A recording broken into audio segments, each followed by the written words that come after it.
UEM Prashnottri, brought to you by UEM Jaipur. IEM UEM, a distinguished educational institution, emphasizes placements, academic discipline, and foreign study opportunities. UEM Jaipur एक आदर्श लक्ष्य है। भावी छात्रों के लिए अच्छी नौकरी, भविष्य के लिए तैयार कौशल के साथ अच्छी शिक्षा। IEM UEM, a distinguished educational institution, emphasizes placements, academic discipline, and foreign study opportunities. UEM Jaipur एक आदर्श लक्ष्य है। भावी छात्रों के लिए अच्छी नौकरी, भविष्य के लिए तैयार कौशल के साथ अच्छी शिक्षा। IEM UEM, a distinguished educational institution, emphasizes placements, academic discipline, and foreign study opportunities. UEM Jaipur एक आदर्श लक्ष्य है। भावी छात्रों के लिए अच्छी नौकरी, भविष्य के लिए तैयार कौशल के साथ अच्छी शिक्षा।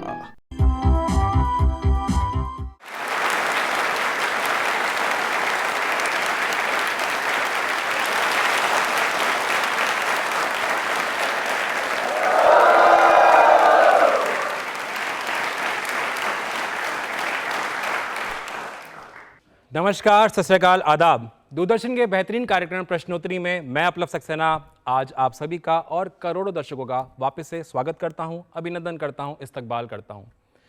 देखिए, बहुत सारे यंगस्टर्स हमारे साथ यहां भी जुड़े हुए हैं, बहुत सारे यंगस्टर्स घर पे भी इस प्रोग्राम को ज़रूर देख रहे होंगे, बहुत सारे बड़े भी देख रहे होंगे और इस बात से कोई भी डिसएग्री नहीं करेगा, कोई भी ना नहीं कहेगा, शिक्षा सबसे ज़्यादा महत्वपूर्ण है।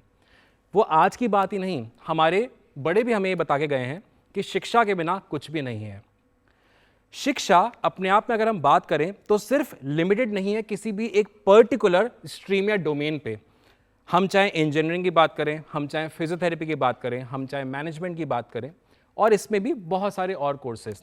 तो शिक्षा अमूल्य है, शिक्षा हम सबको खुद भी पानी है और आगे जाकर के रिस्पॉन्सिबिलिटी निभानी है कि शिक्षा हम आगे भी स्प्रेड करेंगे, जनरेशन को आगे मोटिवेट करेंगे, जिससे कि जो लिटरेसी रेट है वो इंक्रीज हो और इलिटरेसी रेट को हम डाउन डाउन डाउन और एक दिन जीरो करें। एक बार जोरदार तालियां हम सभी के लिए वापस होनी चाहिए। कम ऑन, तालियां जोरदार एक बार।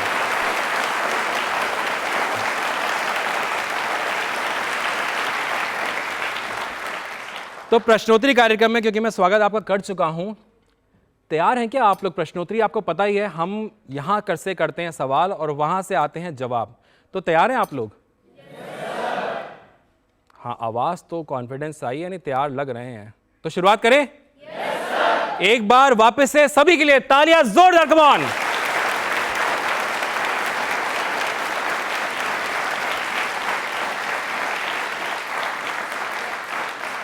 चलिए तो शुरुआत करते हैं प्रश्नोत्तरी कार्यक्रम की। मेरा पहला सवाल जो आपसे आ रहा है वो आ रहा है इंजीनियरिंग से जुड़ा हुआ। यहाँ इंजीनियर्स स्टूडेंट्स बैठे हुए हैं जो इंजीनियरिंग कर रहे हैं, एस्पिरेंट्स हैं, हाँ बैठे हुए हैं। आपको मुझे ये बताना है कि भारत में इंजीनियरिंग डे किस दिन मनाया जाता है और किस उपलक्ष्य में? Why do we make it? क्यों हम सेलिब्रेट करते हैं इंजीनियरिंग डे को? कौन बताना चाहता है? इंजीनियर्स, ओके, एक हाथ खड़ा हुआ है जी। 15 सितंबर। ओके, क्यों मनाते हैं हम इसको? वो मेरे को नहीं पता। ये वो नहीं पता है, इतना पता है कि 15 सितंबर मनाया जाता है। ओके, कोई इसका सेकंड पार्ट बताना चाहेगा? मैं आपके पास आता हूं। क्यों मनाया जाता है? कोई बताना नहीं चाहता? सब ब्लैंक? ओके, तो मैं आपको तो ये अवार्ड दे रहा हूं। एक बार तालियां प्लीज, आपका नाम बताएं। देवराज। देवराज के लिए तालियां प्लीज एक बार जोरदार होनी चाहिए।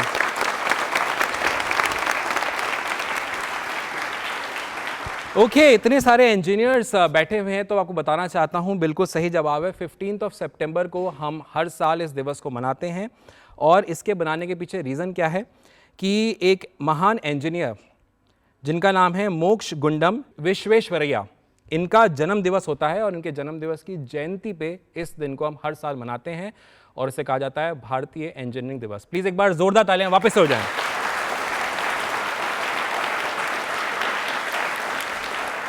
अब क्योंकि इंजीनियरिंग एक ऐसा सब्जेक्ट है जो अपने आप में शब्द में कितना कॉम्प्लिकेटेड है। इंजीनियरिंग मतलब पढ़ाई वढ़ाई बहुत करनी पड़ती है और बहुत सारे मल्टीपल एस्पेक्ट्स होते हैं इंजीनियरिंग के भी। कोई कंप्यूटर साइंस में करता है, कोई मैकेनिकल में करता है, कोई सिविल में करता है, तो बहुत सारे उसके एस्पेक्ट्स हैं। तो इस एस्पेक्ट्स को समझने के लिए मैं आप सभी के बीच में रिक्वेस्ट करना चाहता हूं श्री शुभ्रो चक्रवर्ती जी का, जो हमारे बीच में आए हुए हैं। एक बार प्लीज जोरदार तालियां हो जाए इनके लिए।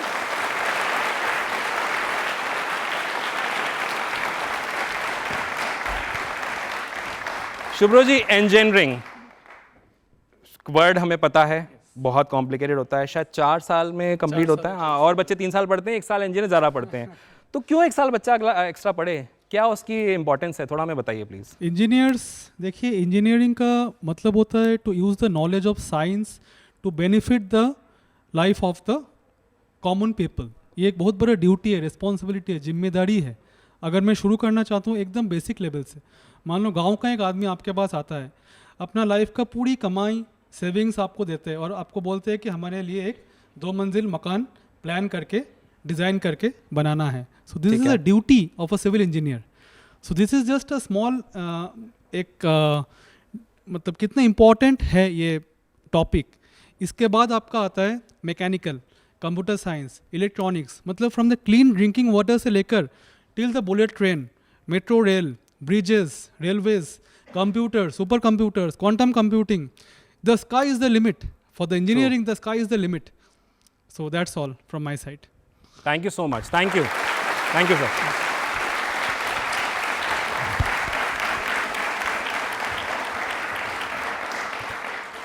वेल, शुभ्रो सर ने तो बताया sky is the limit. I guess engineers के लिए sky is also not the limit, क्योंकि स्काई से भी बियॉन्ड इंजीनियर्स ही जाते हैं, साइंटिस्ट जाते हैं, बट साइंटिस्ट इंजीनियर्स के बिना काम नहीं कर सकते हैं। तो जितने भी इंजीनियर्स इंडिया में काम कर रहे हैं, वर्ल्ड वाइड काम कर रहे हैं, दिल से तालियां उनके लिए बनती हैं। जोरदार एक बार हो जाए, कम ऑन।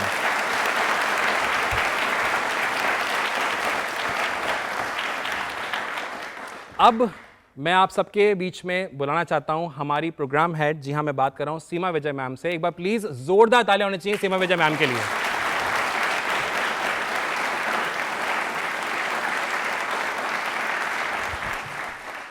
सीमा मैम, बहुत सारे आज यंगस्टर्स आए हुए हैं और बहुत लाखों लाख करोड़ों दर्शक हमें देख रहे होंगे। शिक्षा की बात हम जब करते हैं, बहुत इंपॉर्टेंट टॉपिक है, फिर टेक्नोलॉजी, इंजीनियरिंग, मैनेजमेंट, आप खुद एक बहुत अच्छी पोजीशन पे हैं मैम। यंगस्टर्स को क्या मैसेज देना चाहती हैं इस तरह की पोजीशन पे पाने के लिए? शिक्षा तो बहुत ज़रूरी है, उसके साथ क्या करना चाहिए उन्हें? मुझे लगता है सबसे ज़्यादा ज़रूरी है हमारी जनरेशन के लिए, और आप लोग भी सहमत होंगे हमसे, कि हमें आपको मैसेज नहीं देना है, हमें आपसे सीखना है, हमें आपसे मैसेज लेना है। क्योंकि हमारी ज़िंदगियाँ आपकी ज़िंदगियों से बहुत अलग हैं। हम लोग ये मान के चलते हैं कि आज के जो स्टूडेंट्स हैं वो हमसे बेहतर जानते हैं, हमसे ज़्यादा जानते हैं, और उनके पास में अलग अलग एवेन्यूज़ को लेकर रिसर्च करने का, काम करने का, सोचने का और अपने करियर को चुनने के उनके पास में अवसर भी ज़्यादा हैं। यकीनन इंटरनेट को लेकर आप लोगों की जो समझ है, एआई को लेकर आप जिस तरीके से क्रिएटिव हो सकते हैं, होना चाहते हैं और हो रहे हैं, उन सब को देखकर हम लोग इंस्पायर होते हैं। तो मुझे लगता है सिर्फ ये कि स्टूडेंट्स होने के नाते या टीचर्स होने के नाते सब लोग जब मिलकर कोई एक काम करेंगे तो यकीनन वो सफल होगा, और इसी के ज़रिए हम अपने समाज को, अपनी कम्युनिटी को, अपने देश को कुछ बेहतर दे पाएंगे। और मेरे ख्याल से वही एकमात्र उद्देश्य होना चाहिए। मैम, एक और आपसे सवाल मैं जानना चाह रहा था, जैसे प्रश्नोत्तरी सालों चला आ रहा है, आगे भी चलता रहेगा, तो ये भी अपने आप में एक बहुत बड़ा कह सकते हैं माइलस्टोन तो है ही, हेल्प भी करता है, क्योंकि बहुत सारे बच्चे बहुत सारे ज्ञान पाते हैं, कुछ कॉम्पिटिटिव एग्जाम में भी इस तरह के क्वेश्चंस आते हैं। तो ये जो मोटिवेशन है इस तरह के प्रोग्राम्स को बनाए रखने का, चलाए रखने का, वो दूरदर्शन का क्या है मैम? सबसे बड़ी बात यह है कि कोई हार कोई जीत नहीं है जी। हाँ, कोई भी सफ़र होता है तो मंजिल इम्पॉर्टेंट नहीं है, रास्ता खूबसूरत होता है। आप कहीं भी जाते हैं, छोटी से छोटी, आप पिकनिक को लेकर ले सकते हैं, आप अपने स्टडीज़ को लेकर चल सकते हैं, तो कभी ये मत सोचिए कि हमें वहाँ पहुँचना है। ये सोचिए कि वहाँ तक पहुँचने का जो जर्नी है, जो रास्ता है, वो रास्ता कितना खूबसूरत है, और उस रास्ते में आपको कौन कौन मिला, आपने क्या नया सीखा, और इस सब सीखने के बहाने आपने कम्युनिटी को, अपने दोस्तों को, अपनी सोसाइटी को किस तरीके से बेहतर बनाने में अपना योगदान दिया। ठीक है, तो नहीं हार कर निराश नहीं होना, और जीतने के बाद में ईगो नहीं लेना है। हम सबको मिलकर काम करना है, और जर्नी हमारी ऐसी हो, अगेन फिर हम कहेंगे, जो कहीं ना कहीं देश के हित में, समाज के हित में, सबके लिए, सबकी ज़िंदगियों में कुछ ऐड करे, व्यक्तिगत कुछ भी ना हो। Thank you so much ma'am. Please एक बार जोरदार तालियां बजाएं मैम के लिए। Once again, all the best, all of you. Thank you ma'am, thank you so you, much, Aplav. Thank you. Please एक बार जोरदार तालियां।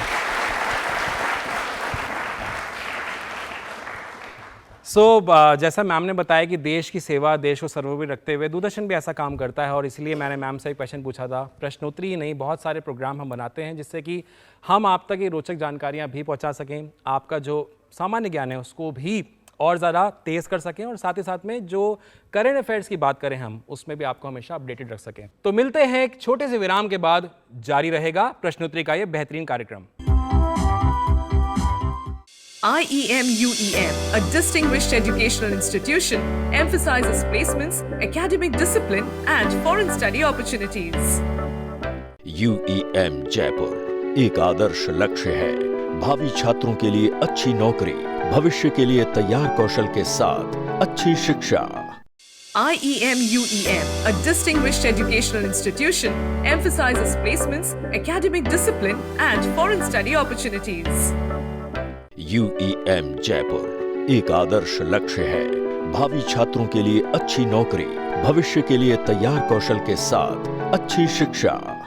IEM UEM, a distinguished educational institution, emphasizes placements, academic discipline, and foreign study opportunities. UEM Jaipur एक आदर्श लक्ष्य है। भावी छात्रों के लिए अच्छी नौकरी, भविष्य के लिए तैयार कौशल के साथ अच्छी शिक्षा। मेरा अगला सवाल भी इंजीनियरिंग से जुड़ा हुआ ही आ रहा है। आपको मुझे बताना है कि इंजीनियरिंग में टर्मोडायनेमिक्स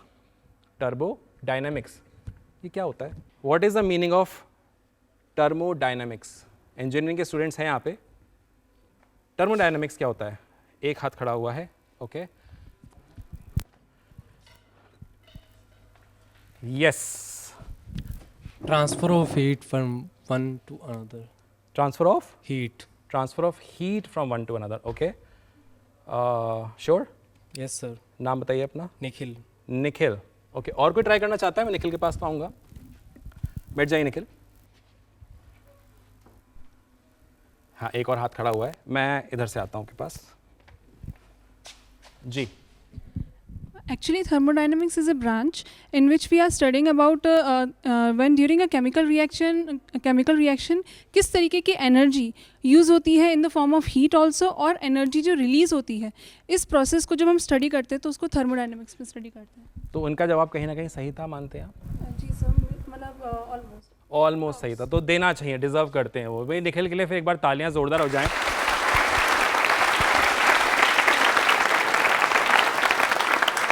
कितनी खुशी मिली ना, एकदम से चेहरा खिल गया कि यार पुरस्कार जाते आते वापस आ गया, भगवान ने सुन ली। क्रॉस फिंगर करके बैठे हुए थे कि यार चला गया, अब वापस नहीं आएगा पुरस्कार। जो आएगा वो आएगा और जो जाएगा वो जाएगा। महान बातें देखिए आप। गुरु के कोई सत्संग वगैरह, गुरु के प्रवचन कुछ चल रहे हैं आजकल?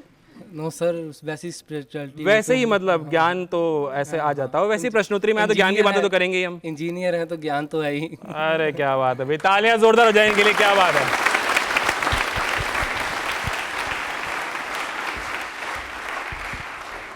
जी हाँ, ऊर्जा का काम और उसमें अंतर यानी कि हीट के लिए जो आपने बताया बिल्कुल सही था, और आपका जवाब भी उसमें आपने ऐड ऑन किया बिल्कुल सही था। इंजीनियरिंग में ये बहुत इंपॉर्टेंट एस्पेक्ट है। अगर मैं आपको हिंदी में थोड़ा बताऊं तो एक महत्वपूर्ण शाखा इसे कहते हैं, यानी स्ट्रीम इसे कहते हैं, जो कि ऊर्जा और काम के अंतर का अध्ययन करती है। इसमें हीट भी एक इंपॉर्टेंट पार्ट होता है। यह शाखा विभिन्न प्रकार की ऊर्जा प्रक्रियाओं जैसे कि इंजन, गैस, टरबाइन और सोलर एनर्जी, इन सब की गहराइयों का, डेप्थ का अध्ययन करती है, यानी उसको इवैल्यूएट करते हैं। उसको हम टर्मोडायनेमिक्स कहते हैं। प्लीज़ एक बार हम सबके लिए तालियां, वापस से जोरदार होनी चाहिए।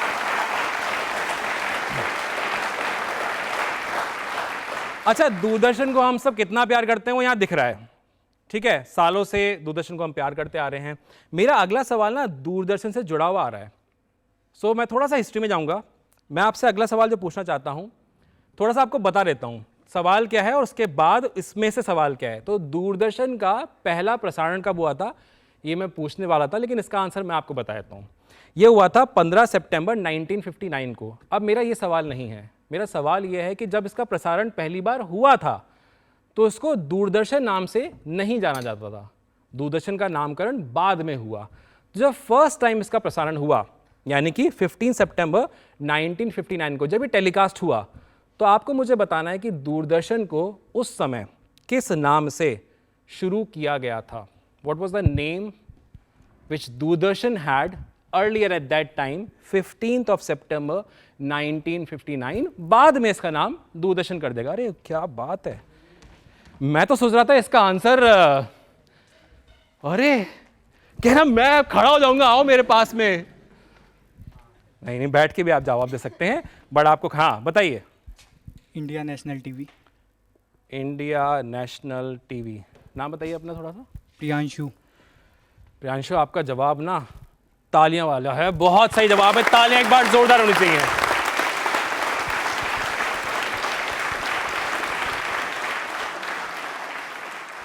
प्रियांशु, ये जवाब भी आता था?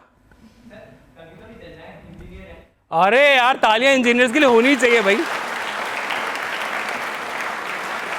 बिल्कुल सही जवाब, इंडियन नेशनल टीवी 15 सितंबर 1959 को भारतीय दूरदर्शन का पहला प्रसारण, जो दूरदर्शन अब कहा जाता है इसलिए मैं दूरदर्शन बोल रहा हूँ, इसका जब पहला प्रसारण हुआ था तो इसको इंडियन नेशनल टीवी नाम से जाना जाता था। उसके बाद में देखते ही देखते दूरदर्शन समय के साथ में दूरदर्शन बना और अनेकों कार्यक्रम दिए हैं। प्रश्नोत्तरी उनमें से एक है, आप सबने रामायण देखी होगी, महाभारत देखी होगी, शक्तिमान देखा होगा और अनेक प्रोग्राम दिए दूरदर्शन ने। तो दूरदर्शन का जो सफ़र है वो चला आ रहा है, चलता आएगा। पहले कुछ आवर्स के लिए आता था, फिर यह हुआ 24/7। उसके बाद उसने बहुत सारे मनोरंजन, बहुत सारे हमें एपिसोड्स दिए, कार्यक्रम दिए, इतना सारा हमें 24/7 का कंटेंट दिया। दूरदर्शन आज के टाइम पे इस बात में कोई दो राय नहीं है कि टीवी पे तो राज करता है, लेकिन साथ ही साथ में दिलों पे भी राज करता है। तालियां एक बार जोरदार पूरी दूरदर्शन टीम के लिए।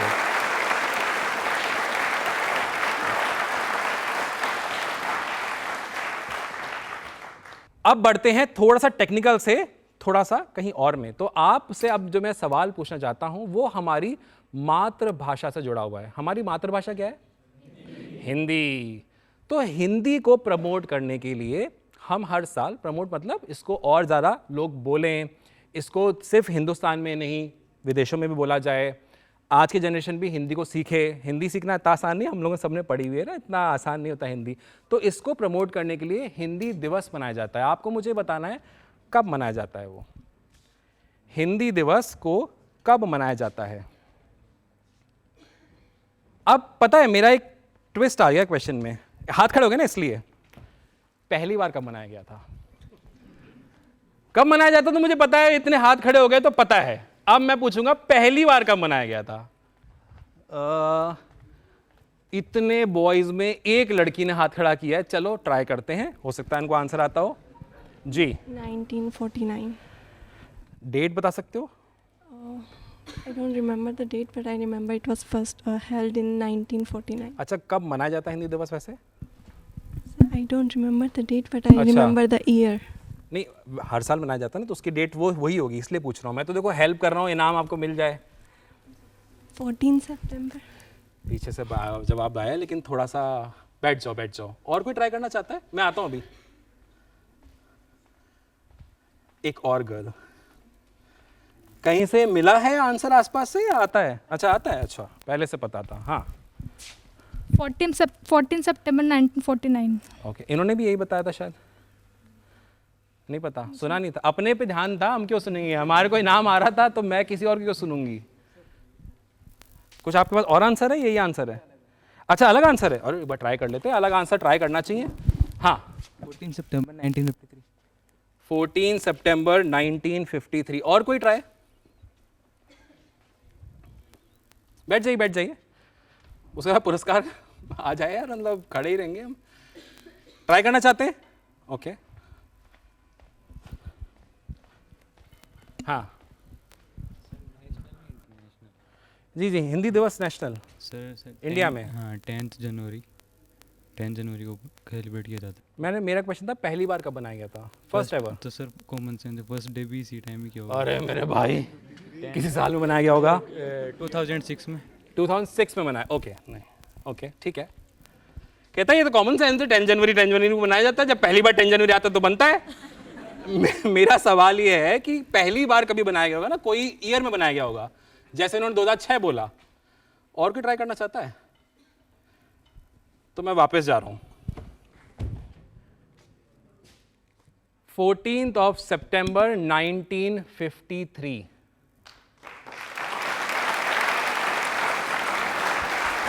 कितनी खुशी, खुशी देखो आप। सही था मेरा आंसर। भाई अपना नाम बताओ आप। बिल्कुल आपका सही आंसर था, नाम बताइए अपना। गौरव। गौरव, गौरव से इनके लिए ताली बजाइए भैया, ऐसा थोड़ी ना।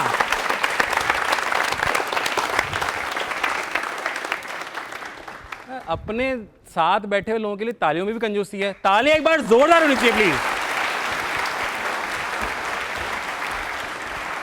चलिए मेरा इसकी मैं आपको इसके बारे में थोड़ा बताऊंगा, लेकिन एक ना बहुत हिंदी की बात हो रही है तो एक और मैं सवाल लेने का मन कर गया, इच्छा कर गई। मातृभाषा है तो एक अंदर से जुनून आ गया। आपको मुझे ये बताना है कि आम तौर पे हमने ट्रैवल किया, रेलवे से ट्रैवल किया आप लोगों ने, तो रेलवे स्टेशन को हिंदी में क्या कहते हैं? एक हाथ खड़ा हुआ। हिंदी की बात हो रही है, हिंदी दिवस की बात हो रही है, तो मन कर गया कि हिंदी चेक तो करी जाए। सबसे पहले हाथ वहां खड़ा हुआ था, तो वहां जाके एक बार देखा जाए। हाँ आसपास वाले हेल्प कर रहे हो, वो देखो गिफ्ट शेयर करेगा ये। और इतनी दूर से नहीं भाई, माइक तो आने दो। लोहपतगामिनी। लोहपतगामिनी। कोई हाथ तो अब तो यार इंक्रीज कैसे हो जाते हैं हाथ 2 मिनट में? बड़ा तेज कम्युनिकेशन होता है आजकल। हाँ आप बताइए। भगभग अड्डा। भगभग अड्डा। और कोई ट्राई करना चाहता है? हाँ हाँ बताइए। लोकपथ बिंदु विराम स्थल। ओके, और कोई ट्राई करना चाहता है? बड़े अच्छे अच्छे नाम आ रहे हैं, मजा आ रहा है। अरे बिल्कुल नहीं, लालची और भी लोग हैं दुनिया में, ऊपर वाला सबका कल्याण करे। ओके, मैं माइक यहीं से दे रहा हूं आपको, आप प्लीज बताइए। लोपतगामिनी विराम बिंदु। ओके, वो तो किसी और ने बताया था। और कोई बताना चाहता है? चलो यार, जिसने बताया था उसको दे देते हैं। किसने बताया था लोपतगामिनी? इन्होंने बताया था। इनके लिए तालियां एक बार जोरदार हो जाए। नाम बताइए अपना। किशन पंडित। किशन के लिए तालियां एक बार जोरदार प्लीज।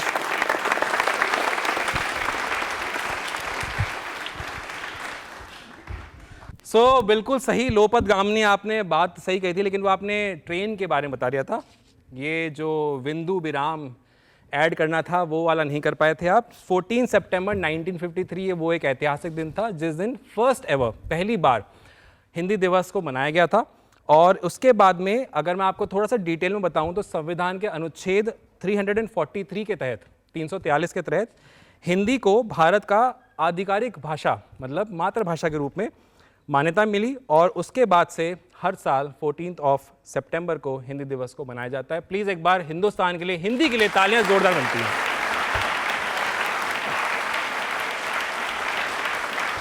तो मिलते हैं एक छोटे से विराम के बाद, जारी रहेगा प्रश्नोत्तरी का ये बेहतरीन कार्यक्रम। UEM Prashnottari brought to you by UEM Jaipur. IEM UEM, a distinguished educational institution, emphasizes placements, academic discipline, and foreign study opportunities. UEM Jaipur एक आदर्श लक्ष्य है। भावी छात्रों के लिए अच्छी नौकरी, भविष्य के लिए तैयार कौशल के साथ अच्छी शिक्षा। IEM UEM, a distinguished educational institution, emphasizes placements, academic discipline, and foreign study opportunities. UEM Jaipur एक आदर्श लक्ष्य है। भावी छात्रों के लिए अच्छी नौकरी, भविष्य के लिए तैयार कौशल के साथ अच्छी शिक्षा। IEM UEM, a distinguished educational institution, emphasizes placements, academic discipline, and foreign study opportunities. UEM Jaipur एक आदर्श लक्ष्य है। भावी छात्रों के लिए अच्छी नौकरी, भविष्य के लिए तैयार कौशल के साथ अच्छी शिक्षा। अच्छा, अगर हम जब शिक्षक की बात करते हैं या गुरु की बात करते हैं तो आपने एक श्लोक सुना होगा। मैं आधा बोलूंगा, आधा मेरे को ज्वाइन कर जाएगा। गुरुर ब्रह्मा गुरुर विष्णु गुरुर्देवो महेश्वरा गुरुर साक्षात परम ब्रह्मा तस्मै श्री गुरुवे। क्या बात है। इसका अर्थ पता है वो क्या होता है? गुरु ही ब्रह्मा है, गुरु ही विष्णु है, गुरु ही शंकर है और गुरु साक्षात परम ब्रह्मा है। इसके साथ में उन सदगुरु को प्रणाम, नमन, ये इसका पूरा संदर्भ है। अब मेरा जो सवाल है वो गुरु से जुड़ा हुआ है या शिक्षक से, मैं बोलूंगा जुड़ा हुआ आ रहा है। आपको मुझे ये बताना है शिक्षक दिवस कब मनाया जाता है। ना ये तो मुझे पता है, ये तो बता दोगे। देखा, एकदम से हाथ खड़ा होने लगा था। आपको मुझे ये बताना है कि 2024 में जब शिक्षक दिवस बनाया गया तो महामहिम राष्ट्रपति, आप जानते हैं श्रीमती द्रौपदी मुर्मू, उन्होंने कुछ शिक्षकों का सम्मान किया।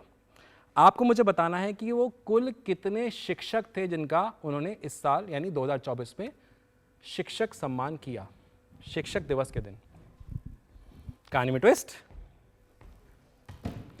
जैसे ही मैंने बोला कि शिक्षक दिवस, हाथ खड़े होने लगे थे। कितने शिक्षकों का सम्मान 2024 में राष्ट्रपति द्वारा किया गया?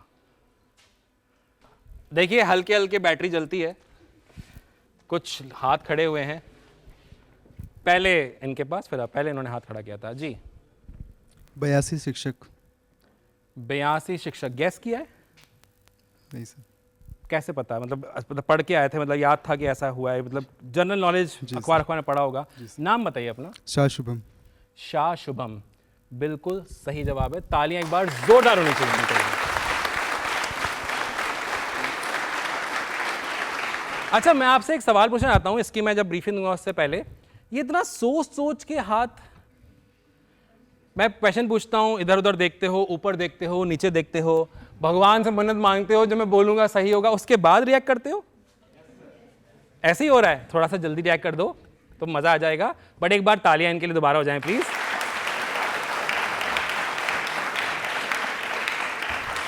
जी हाँ, शिक्षक दिवस 2024 में जो मनाया गया, इसमें महामहिम राष्ट्रपति, मैं बता चुका हूँ, श्रीमती द्रौपदी मुर्मू द्वारा 82 टीचर्स का या शिक्षकों का सम्मान किया गया। ये सम्मान में होता क्या, मैं आपको थोड़ा बताना चाहता हूँ। 50,000 रुपये की राशि उनको पुरस्कार के तौर पे दी जाती है, उनको एक मेडल दिया जाता है और साथ ही साथ में सर्टिफिकेट दिया जाता है। और ये जो उत्कृष्ट कार्य वो कर रहे हैं शिक्षा के फील्ड में या इस क्षेत्र में, उसके लिए उनको सम्मान के तौर पे दिया जाता है। सभी शिक्षकों के लिए तालियां एक बार जोरदार बनती है, प्लीज जोरदार।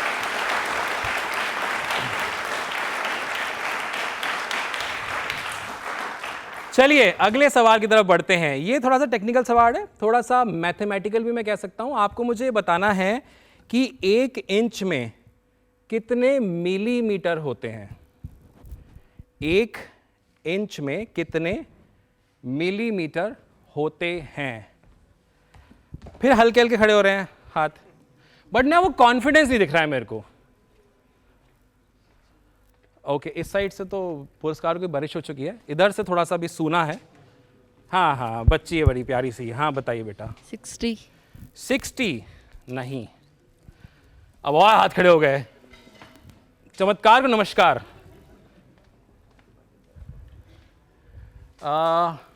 आगे से लिया जाए, इनसे लेता हूं मैं, आप बताइए। 12। गैस ही तो करना था। 12। 13 कोई करना चाहता है? 14। नहीं नहीं नहीं, आप बैठिए, थोड़ी देर विश्राम लीजिए, सांस वास लीजिए, अभी और भी बच्चे हैं बताने के लिए। पुरस्कार नहीं मिला प्लीज। आता है आंसर? हाँ हाँ, अच्छा खड़े हो जाओ। कह रही प्लीज मेरे को पुरस्कार। खड़े खड़े खड़े खड़े खड़े जाओ, खड़े हो जाओ, खड़े खड़े हो करके। हाँ 25। बहुत पास में हो। 25.5। 25.4 और 20। 25.4। नाम बताओ अपना। वंदना शर्मा। वंदना के लिए तालियां जोरदार वाली होनी चाहिए।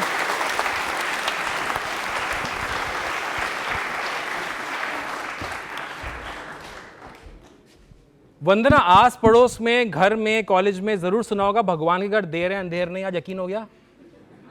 हो गया? तालियां हो जाए जोरदार प्लीज।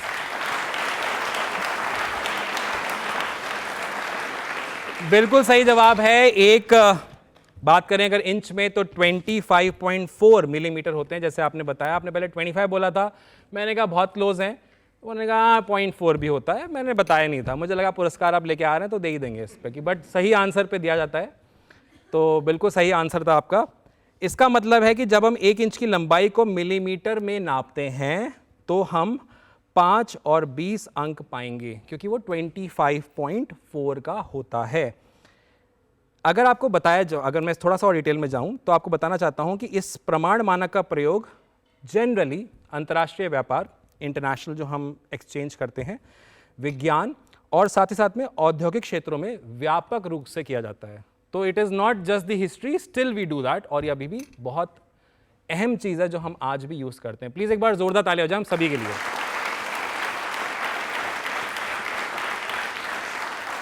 चलिए बढ़ते हैं अगले सवाल की तरफ। अब टेक्निकल बातें हो गई, इंजीनियरिंग की बातें हो गई, हिंदी दिवस की बात हो गई, थोड़ा आते हैं मैनेजमेंट पे। मैनेजमेंट के बच्चे यहाँ स्टूडेंट्स आए हुए हैं जो मैनेजमेंट की तैयारी कर रहे हों या कर चुके हों। कुछ आए हुए हैं बच्चे? हाथ खड़ा करिएगा एक बार। ओ, इतने सारे बच्चे आए हुए हैं, तो आपको तो फिर आंसर मुझे ऐसा लगता है आता होगा। बाकी ऐसा नहीं कि इंजीनियरिंग वाले नहीं दे सकते हैं, भगवान सबके साथ है, सब समान है, ठीक है। आपको मुझे बताना है कि MIS का मतलब क्या होता है और इसका महत्व क्या है। MIS क्या होता है और क्यों यूज होता है ये MIS? 1 लालची, 2 लालची, 3 लालची, ये बोल रहे हैं लालची। Can experts try? तो नहीं, हम पीछे आएंगे। ये अच्छा लगा। आशीर्वाद दे रहे हो किसी को? अच्छा, खड़े होके बता दो, कोई बात नहीं। हाँ sir, MIS management information system, management का जो जितना इंफॉर्मेशंस वगैरह सब कुछ एक जगह पे कलेक्ट होता है, डाटाबेस है जो MIS के नाम से जाना जाता है। कंफर्म है आप? Yes sir. पक्का? Yes sir. नाम क्या बताया आपने अपना? शोमा शुभ्रा घोष। शोमा शुभ्रा घोष। Yes sir. वो कह रही है बिल्कुल सही बता दिया, मैं तो आगे बढ़ रहा था। दोस्त हैं आपके ये? नहीं है, लेकिन सच का साथ तो मैं दूंगी। चलो भाई, ताली बजा दो इनके लिए जोरदार एक बार।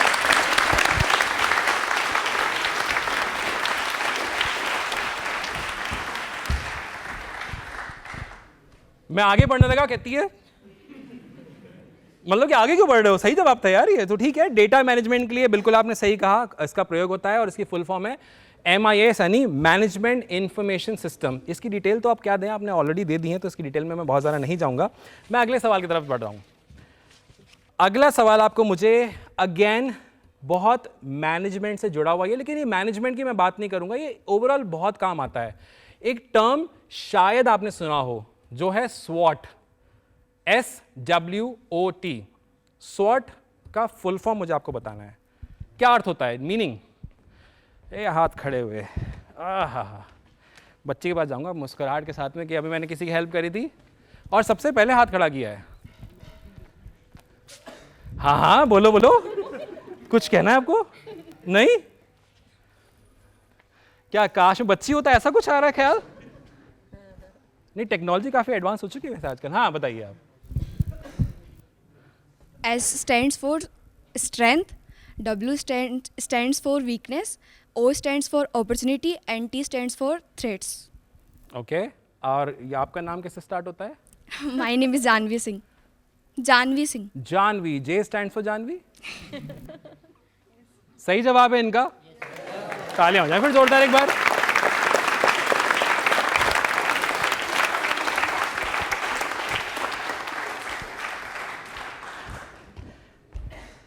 तो इतनी डिटेल में जब बता दिया गया है कि S stands for strength, W stands for weakness, तो मुझे बताने की अब जरूरत नहीं है, लेकिन मैं कहते हैं ना जिसका काम उसी को साझे। तो SWOT होता क्या है, इसके मायने क्या हैं, SWOT कैसे काम आता है, इसके लिए मैं हमारे बीच में एक्सपर्ट आए हैं, उनसे रिक्वेस्ट करना चाहता हूं। तो may I request doctor Praful Chhabra sir to please join us. एक बार तालियां हो जाए डॉक्टर प्रफुल्ल के लिए प्लीज, जोरदार वाली।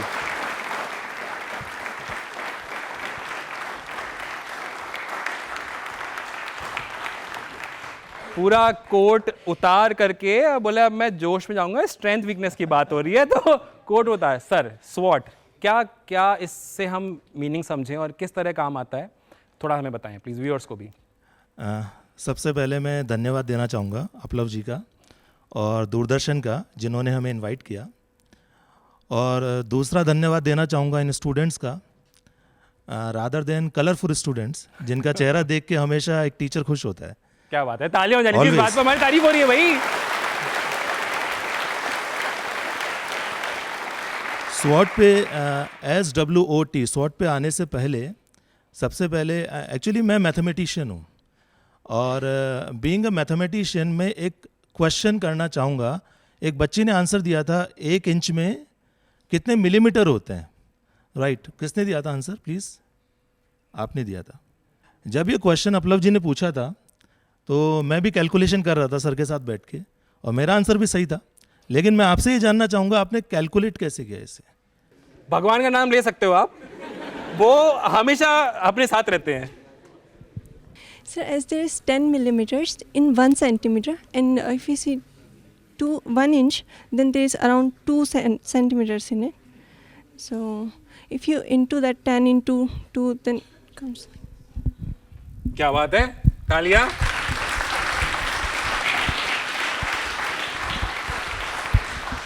Yes, you are absolutely correct. मैं सेंटीमीटर में कैलकुलेशन ना करके मैं कुछ और कर रहा था, मीटर में कैलकुलेशन कर रहा था।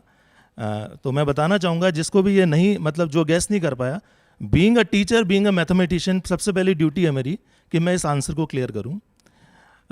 देखिए 1 मीटर जो होता है उसमें अराउंड 40 इंच होता है, 39 पॉइंट समथिंग होता है, एग्जैक्ट मुझे भी नहीं पता, आई थिंक 39.3 होता है if I am not wrong. तो 1 मीटर में 40 इंच के अराउंड होता है, और आपको ये पता होगा कि 1 मीटर में 1000 मिलीमीटर होता है। तो ऑब्वियसली आप 40,000 को 40 से डिवाइड कर दीजिए, तो you will get 25 point something, that's the answer. Okay, now come to the point, स्वॉट एनालिसिस। देखिए आजकल सभी लोग ये बोलते हैं कि आर्टिफिशियल इंटेलिजेंस मार्केट में है, cloud computing, internet of things IoT बोलते हैं, augmented reality, virtual reality, cloud computing, cyber security, बहुत सारे भारी भरकम शब्दों का इस्तेमाल किया जा रहा है पूरे मार्केट में। और एट द सेम टाइम ये भी बोला जा रहा है कि ये जॉब को कैप्चर कर लेंगे, मतलब अनएम्प्लॉयमेंट बढ़ेगा। मैं दूसरे एंगल से सोचता हूँ, और मुझसे जो बड़े एक्सपर्ट्स हैं वो भी शायद इस बात से सहमत होंगे, ये जॉब कैप्चर नहीं कर सकते। उसका रीज़न सिंपल सा ये है कि ठीक है, थोड़े टाइम के लिए आपको ऐसा हो सकता है कि आपको प्लेसमेंट में जॉब ना मिले, आप सेकंड ट्राई करो आपको जॉब ना मिले, थर्ड ट्राई करो आपको जॉब ना मिले, तो आपको ये देखना पड़ेगा हमें जॉब क्यों नहीं मिल रहा है। इसलिए नहीं मिल रहा है क्योंकि जो कंपनीज हैं, जो इंडस्ट्री है, वो ये जो मार्केट बनाया गया है इसके हिसाब से थोड़ा सा और स्किल चाहती है। स्किल आप में है, no doubt, you have a lot of potential, lot of skill, लेकिन थोड़ा सा और चाहती है। तो ये स्वॉट जो वर्ड है ना, strength, weakness, opportunity and threat, इनका आपस में, इन चारों शब्दों का आपस में चोली दामन का साथ है। They all letters are correlated to each other. Strength और वीकनेस जो होती है वो आपके अंदर होती है, जो आप लेके पैदा होते हो, ऊपर नीचे की जा सकती है, नो डाउट, लेकिन अपॉर्चुनिटी और थ्रेट जो होता है वो एक्सटर्नल होता है, वो वातावरण से आपको मिलता है, बाहर से आपको मिलता है। और इनका कोरिलेशन बिल्कुल सिंपल सा है। देखिए अब अगर मैं स्पोर्ट्स की बात करूँ, एक छोटे से एग्जांपल से मैं आपको समझाना चाहूँगा। स्पोर्ट्स की बात करें, क्रिकेट की बात करें, क्रिकेट के बारे में सबको नॉलेज होता है, मुझे भी नॉलेज है। पहले क्रिकेट में क्या होता था कि आप देखते थे फिटनेस पे इतना ध्यान नहीं दिया जाता था। आपने बहुत ज़्यादा वेट वाले भी प्लेयर्स देखे होंगे, और एट द सेम टाइम ठीक है, एक बॉलिंग हो रही है, बॉलर है, बैट्समैन बैटिंग कर रहा है, अपना काम कर रहा है, फील्डर अपना काम कर रहा है। क्या वो स्ट्रैटेजी आज चल सकती है? क्या वो स्ट्रैटेजी आज नहीं चलेगी। Everybody should be perfect, everybody should be allrounder. अगर टीम को जीतना है तो स्ट्रेंथ बढ़ानी पड़ेगी, वीकनेस कम करनी पड़ेगी, अपॉर्चुनिटीज़ जो आपको आ रही है उसको लेना पड़ेगा, एज ए चैलेंज लेना पड़ेगा, उसके अकॉर्डिंग अपने आप को रिफाइन करना पड़ेगा। थ्रेट ऑटोमेटिकली कम हो जाएगा। क्या बात है, ऑटोमेटिकली थ्रेट कम हो जाएगा। अगर आप यहाँ पे स्टेज फोबिया 90% इंडियंस को होता है, ये फैक्ट है, सबको होता है, राइट? तो अगर आपसे बोला जाए स्टेज पे आके आप 2 शब्द बोलिए, थोड़ा सा बोलिए, तो आप डर जाओगे, लेकिन आपको आता है, नॉलेज है आपको, तो आपको क्या करना पड़ेगा? अपने उस डर को ओवरकम करना पड़ेगा, राइट? थ्रेट को हटाना पड़ेगा, स्ट्रेंथ को बढ़ाना पड़ेगा, वीकनेस को कम करना पड़ेगा। This is sweat, nothing else. Thank you so much sir, बहुत बहुत धन्यवाद।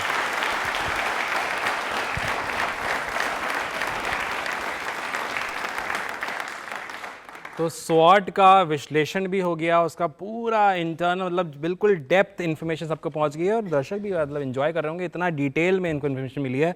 Sir thank you so much for explaining this. बढ़ते हैं अगले सवाल की तरफ। तालियां बजाना चाह रहे हैं भाई, तालियां बनती है फिर तो। अच्छा, एक मैनेजमेंट टर्म आता है, ये मैं मैनेजमेंट बोल रहा हूं क्योंकि मैनेजमेंट में ही आता है, बट ऐसा नहीं कि मैनेजमेंट ही इसको यूज करती है, टेक्निकल टर्म्स में भी आता होगा।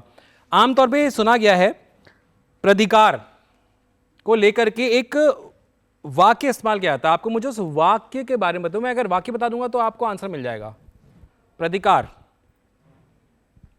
को लेकर के एक वाक्य इस्तेमाल होता है, आपको मुझे वाक्य बताना है। हल्के हल्के अब हाथ खड़े होंगे। प्राधिकार को लेकर के एक वाक्य, और मैंने मैनेजमेंट का आपको एग्जाम्पल दे दिया है, मतलब एक हिंट दे दिया है। चलिए एक और हिंट दे देता हूं। अगर मेरे को एक पोजीशन में हूं और मुझे अपना काम किसी और को देना है तो भी उस वाक्य को कहते हैं हम। अब एक हाथ खड़ा हुआ, इनके पास मैं बाद में आना चाहता हूं, लेकिन अगर कोई और हाथ खड़ा नहीं हुआ तो मैम कॉन्फिडेंट नहीं है आधे,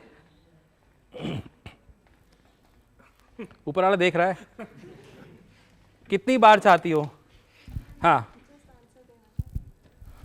किसी राज्य द्वारा प्रदान किया हुआ। किसी राज्य द्वारा प्रदान किया हुआ? नहीं नहीं नहीं, मतलब लेट्स सपोज मैंने आपको एग्जांपल दी ना, मुझे किसी को काम देना है, प्राधिकार, उसमें एक वाक्य यूज होता है। मैं आपके पास आऊँगा, मैं इनके पास आता हूँ पहले। आंसर डेलीगेशन, डेलीगेट करवाना, अपना काम किसी को दूसरे को देना। बहुत करीब हो, सेंटेंस को बोलते क्या है, बहुत करीब हो, बिल्कुल ऑलमोस्ट करेक्ट हो, थोड़ा सा और जोर डालने की जरूरत है। डेलीगेशन था ये, और नहीं आ रहा? चलिए कोई बात नहीं, मैं फिर भी इनको पुरस्कार दूंगा। आपने एक बार नाम बताओ पहले। सुमित शर्मा। सुमित शर्मा। सुमित शर्मा, ठीक है। सुमित के लिए प्लीज तालियां हो जाए, फिर मैं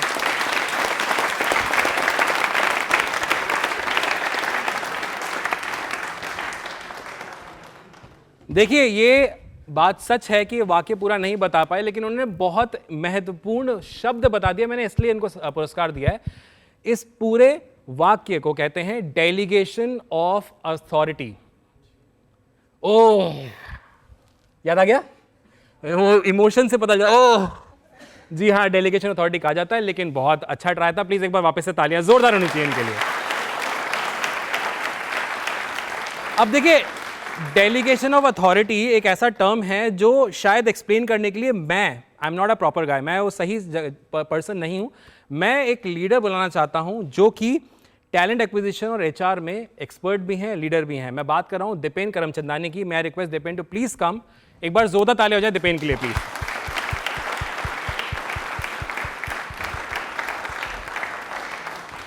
Dipen, welcome to Doordarshan, welcome to Prashnottari. एक डेलीगेशन ऑफ अथॉरिटी शब्द आया है, आप एक लीडर हैं एचआर में, टैलेंट एक्विजिशन में, क्या होता है डेलीगेशन अथॉरिटी?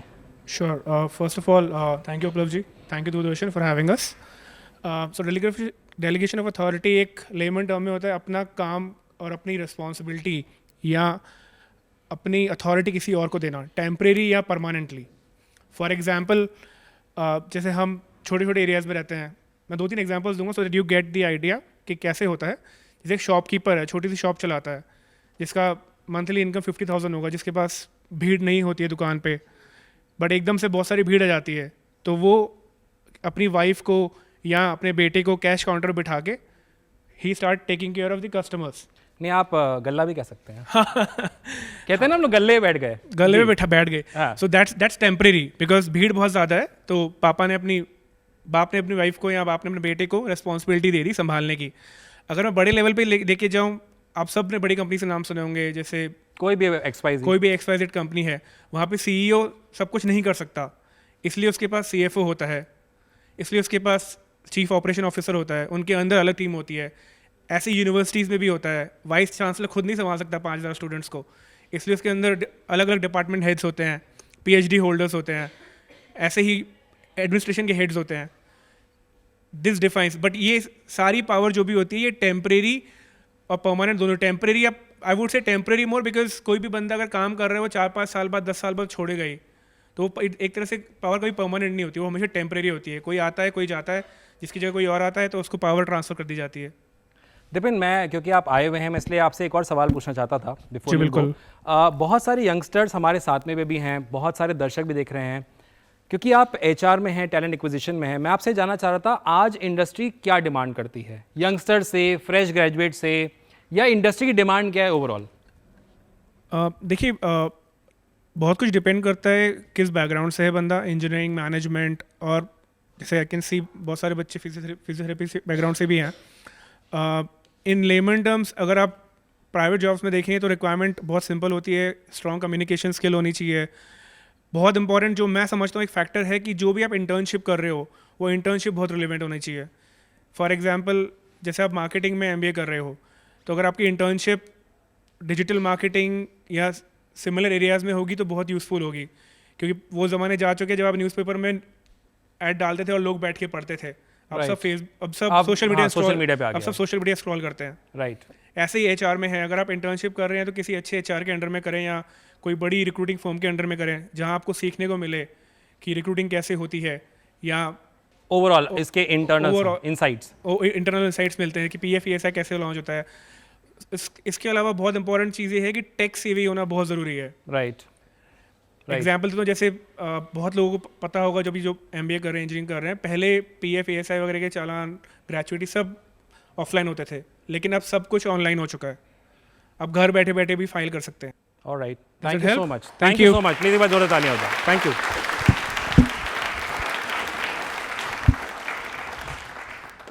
सो ये इंडस्ट्री की डिमांड है, उसके लिए हम तैयारी हमें करनी है, और इस तैयारी में आपको कहीं ना कहीं दूरदर्शन भी हेल्प करता है, क्योंकि देखिए प्रश्नोत्तरी में हम जो सवाल पूछते हैं वो सवाल आपके इंटरव्यू में भी आ सकते हैं।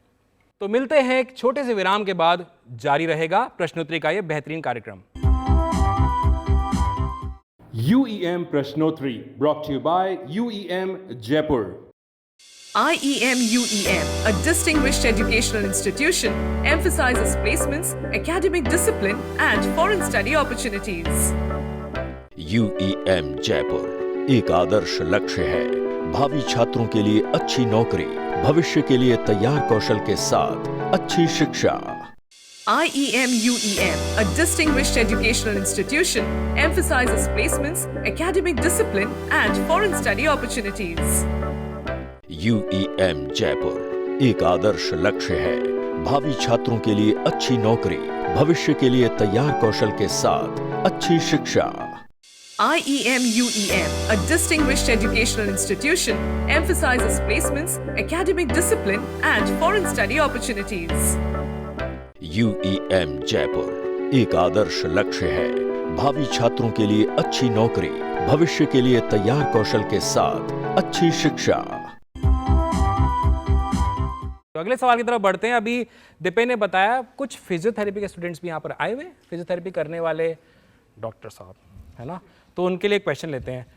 एक दिन मनाया जाता है डेडिकेटेडली फिजियोथेरेपी के को लेकर के, उसे हम कहते हैं PT दिवस, फिजियोथेरेपी डे। कब मनाया जाता है वो?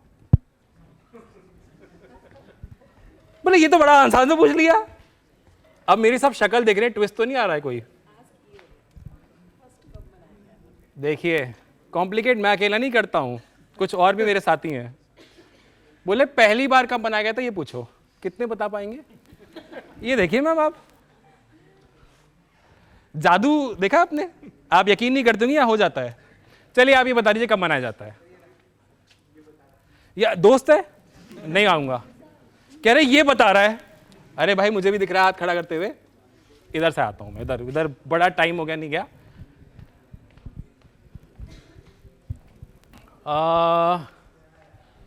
आपसे पूछता हूँ मैं, बताइए। 8 सितंबर। पक्का? नाम बताइए। मेहरू शाहनवाज। मेहरू शाहनवाज। तालियां हो जाए मेहरू के लिए एक बार जोरदार।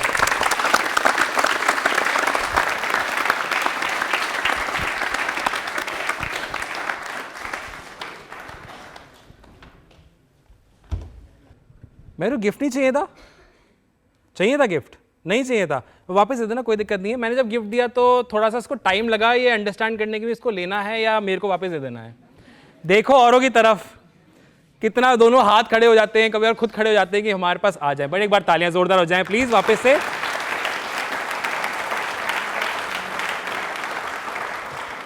अब ये दिवस तो मनाया जाता है, लेकिन इस दिवस की इंपॉर्टेंस क्या है, क्यों मनाना चाहिए, इसके बारे में भी हमारे बीच में एक एक्सपर्ट आई हुई, उनसे रिक्वेस्ट करूंगा वो इसके बारे में थोड़ा सा इन्फॉर्मेशन शेयर करें।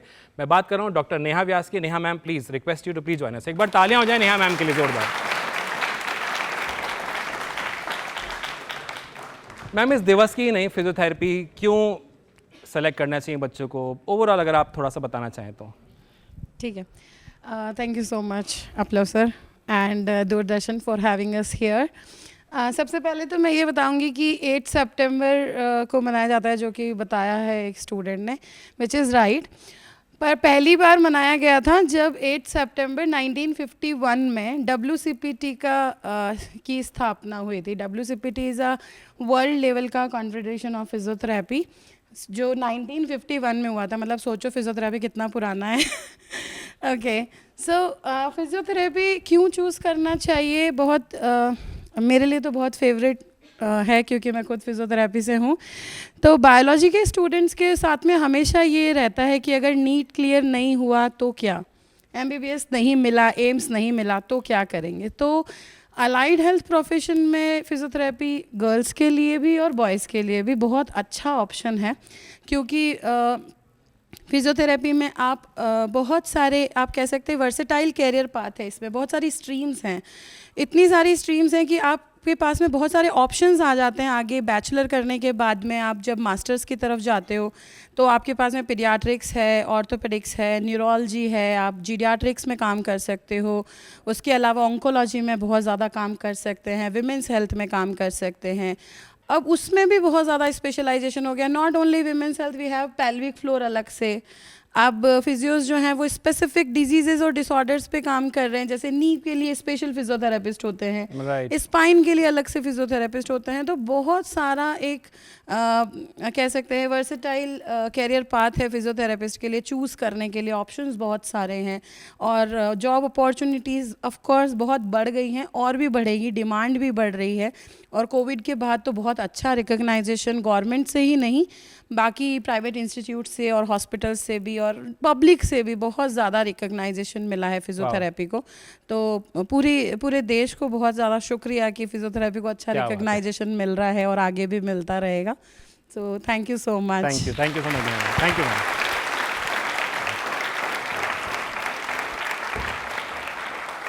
नेहा मैम ने क्या किया है, एक स्टाइल होता है ना हर का बात करने का। जैसे मैं हमेशा, सीमा मैम जब भी मेरे सामने बात करती है तो मैं बहुत इंप्रेस होता हूँ, बहुत इंस्पायर होता हूँ। मैं हमेशा बोलता हूँ कि मैम ये कला होती है बोलने की। इसी नेहा मैम ने क्या बहुत तारीफ तो करी फिजियोथेरेपी की, एंड में देश को धन्यवाद दे दिया, लेकिन उससे पहले अपना पूरा काम कर गई हैं। इतने अपॉर्चुनिटी है, ये है वो है, सबको बहुत मोटिवेट कर दिया, भैया कुछ मत करो फिजियोथेरेपी कर लो, फिर हल्के से छोड़ दिया, देश धन्यवाद। क्या बात है, तालियां प्लीज एक बार जोरदार हो जाए।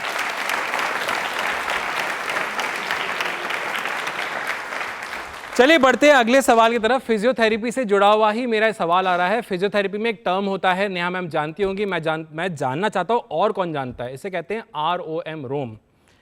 ये रोम का अर्थ क्या होता है? फिजियोथेरेपी में होता है रोम, कंप्यूटर में भी होता है, पढ़ा है ना, 3rd स्टैंडर्ड में शायद पढ़ा होगा। आगे से खड़ी है, बोली मैं बोलूं प्लीज, यहीं रुक जाओ, पीछे चले जाते हो आप। अच्छा ठीक है, बोलो। हाँ, ROM का मतलब है रेंज ऑफ मोशन, मतलब हम कितना हाथ का या फिर बॉडी का लिम्ब का कितना मूवमेंट कर सकते हैं, उसको बोलते हैं रेंज ऑफ मोशन। नाम बताइए अपना। अनामिका प्रधान। अनामिका, और कुछ बताना चाहती हैं आप? नहीं, that's it। बस। अच्छा, मुझे लगा ऐसा माइक ऐसे लिया ना, मैं आज तालियां एक बार जोरदार हो जाए अनामिका के लिए।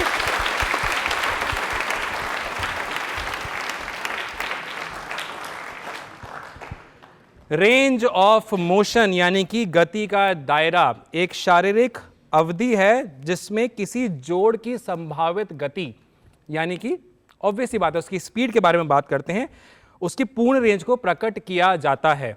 तो ये रेंज ऑफ मोशन फिजियोथेरेपी में बहुत इंपॉर्टेंट टर्म है।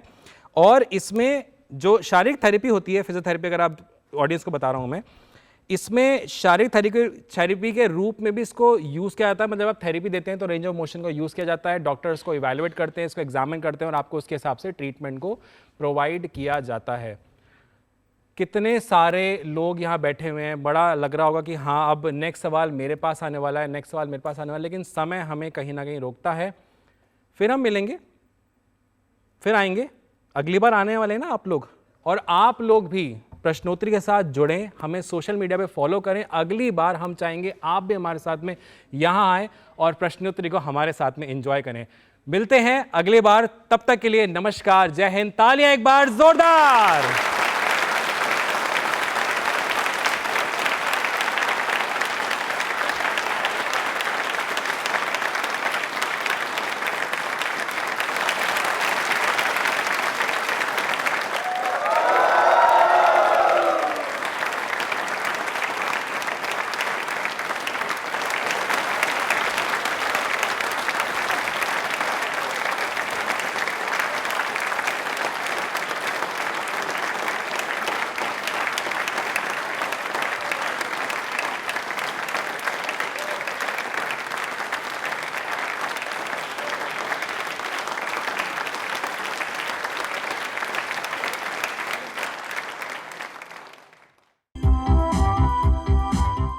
IEM UEM, a distinguished educational institution, emphasizes placements, academic discipline, and foreign study opportunities.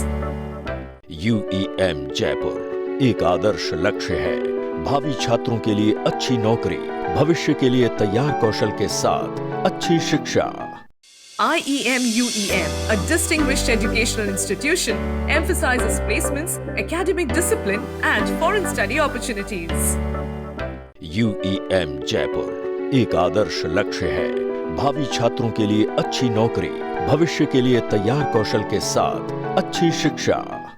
IEM UEM, a distinguished educational institution, emphasizes placements, academic discipline, and foreign study opportunities.